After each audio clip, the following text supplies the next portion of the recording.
کسی زمانے میں بغداد میں جنید نام کا ایک پہلوان رہا کرتا تھا۔ پورے بغداد میں اس پہلوان کا کوئی مقابلہ نہ تھا۔ بڑے سے بڑا پہلوان بھی اس کے سامنے زیر تھا، کیا مجال کہ کوئی اس کے سامنے نظر اٹھا سکے۔ یہی وجہ تھی کہ شاہی دربار میں اس کو بڑی عزت کی نگاہ سے دیکھا جاتا تھا اور بادشاہ کی نظر میں اس کا ایک خاص مقام تھا۔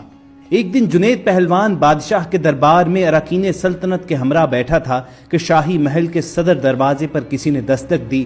خدام نے بادشاہ کو آ کر بتایا کہ ایک کمزور و ناتواں شخص دروازے پر کھڑا ہے جس کا بوسیدہ لباس ہے۔ کمزوری کا عالم یہ ہے کہ زمین پر کھڑا ہونا مشکل ہو رہا ہے۔ اس نے یہ پیغام بھیجا ہے کہ جنید کو میرا پیغام پہنچا دو کہ وہ کشتی میں میرا چیلنج قبول کرے۔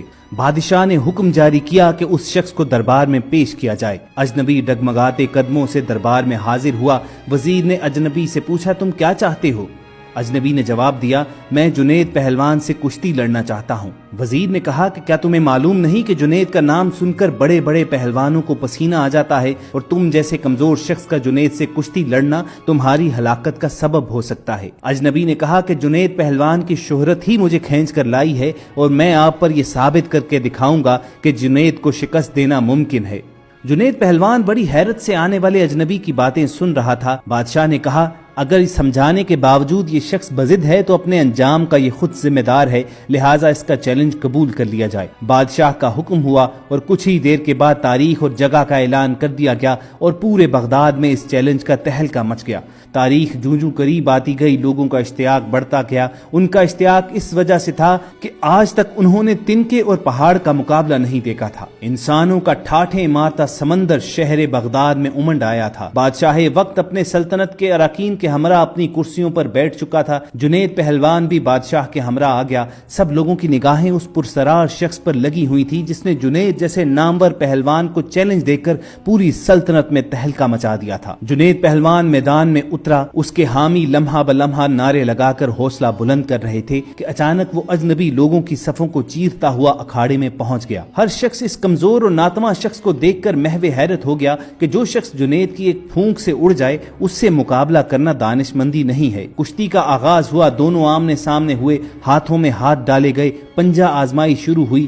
اس سے پہلے کہ جنید کوئی داؤ لگا کر اجنبی کو زیر کرتا، اجنبی نے آہستہ سے جنید سے کہا، اے جنید، ذرا اپنے کان میرے قریب لاؤ، میں آپ سے کچھ کہنا چاہتا ہوں۔ اجنبی کی بات سن کر جنید قریب ہوا تو وہ اجنبی بولا، اے جنید، میں کوئی پہلوان نہیں ہوں بلکہ زمانے کا ستایا ہوا ہوں۔ میں آل رسول صلی اللہ علیہ وآلہ وسلم سے ہوں۔ میرا ایک چھوٹا سا کنبہ کئی دنوں سے فاقوں میں مبتلا جنگل میں پڑا ہے۔ خاندانی غیرت کسی سے دستے سوال نہیں کرنے دیتی۔ بڑی مشکل سے یہاں تک پہنچا ہوں۔ میں نے اسی امید پر تمہیں کشتی کا چیلنج دیا ہے کہ تمہیں حضور اکرم صلی اللہ علیہ وآلہ وسلم کے گھرانے سے عقیدت ہوگی۔ آج خاندان نبوت کی لاج رکھ لینا۔ میں وعدہ کرتا ہوں اگر آج تم نے میری لاج رکھ لی تو کل میدان حشر میں اپنے نانا جان سے عرض کر کے فتح و کامرانی کا تاج تمہارے سر پر رکھواؤں گا۔ اجنبی شخص کے یہ چند جملے جنید پہلوان کے جگر میں اتر گئے۔ اس کا دل گھائل اور آنکھیں اشکبار ہو گئیں۔ سید زادے کی اس پیشکش کو جنید نے فوراً قبول کر لیا اور اپنی عالمگیر شہرت،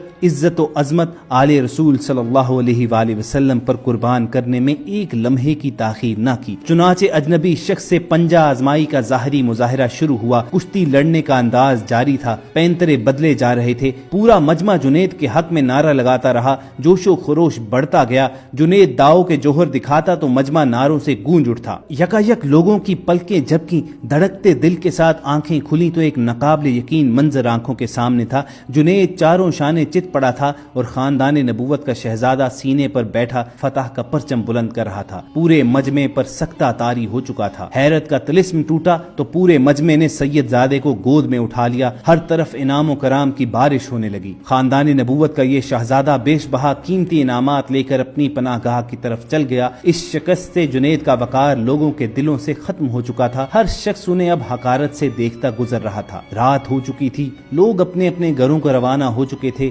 عشاء کی نماز سے فارغ ہو کر جنید اپنے بستر پر لیٹا تو اس کے کانوں میں سید زادے کے وہ الفاظ بار بار گونجتے رہے۔ سوچتے سوچتے جنید نیند کی آغوش میں پہنچ چکا تھا۔ نیند میں پہنچتے ہی دنیا کے حجابات نگاہوں کے سامنے سے اٹھ چکے تھے۔ روضہ رسول صلی اللہ علیہ وآلہ وسلم کا سبز گنبد اس کی نگاہوں کے سامنے جلوہ گر ہوا، جس سے ہر سمت روشنی بکھرنے لگی۔ ایک نورانی ہستی جلوہ فرما ہوئی جن کے حسن و جمال سے جنید کی آنکھیں خیرہ ہو گئی۔ در و دیوار سے آوازیں آنے لگیں، الصلاۃ والسلام علیک یا رسول اللہ۔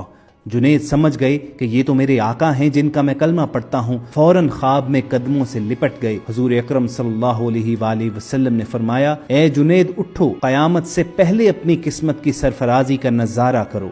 نبی زادوں کے ناموس کے لیے شکست کی ذلتوں کا انعام قیامت تک قرض رکھا نہیں جائے گا۔ آج سے تمہیں عرفان و تقرب کے سب سے اونچے مقام پر فائز کیا جاتا ہے، تمہیں اولیاء کرام کی سروری کا اعزاز دیا جاتا ہے۔ ان کلمات کے بعد حضور سرور کونین حضرت محمد صلی اللہ علیہ وآلہ وسلم نے جنید پہلوان کو سینے سے لگا لیا۔ حالت خواب میں جنید کو کیا کچھ عطا ہوا اس کا اندازہ لگانا مشکل ہے، مگر اتنا اندازہ ضرور لگایا جا سکتا ہے کہ جب جنید نیند سے بیدار ہوئے تو ساری کائنات چمکتے ہوئے آئینے کی طرح ان کی نگاہوں میں آ چکی تھی اور ہر ایک کے دل جنید کے قدموں پر نثار ہو چکے تھے۔ بغداد کا یہ پہلوان آج سید الطائفہ سیدنا حضرت جنید بغدادی رحمت اللہ علیہ کے نام سے سارے عالم میں مشہور ہے اور ساری کائنات کے اولیاء کے دل ان کے آگے سرنگوں ہوتے ہیں۔ خواتین و حضرات، ہم سب نے ایک ذرا بر کوشش کی کہ آپ تک اسلامی تاریخ کے چند واقعات ضرور پہنچایا کریں۔ اگر آپ کو ہماری یہ کاوش پسند آئی ہو تو اظہار پسندیدگی کا ایک طریقہ یہ ہو سکتا ہے کہ آپ ریڈ بٹن پر کلک کر کے اور بیل آئیکن کو پریس کر کے ہم سب کے سبسکرائبر بنیں اور اپلوڈ ہونے والی ایسی ویڈیوز فیوچر میں بھی حاصل کریں۔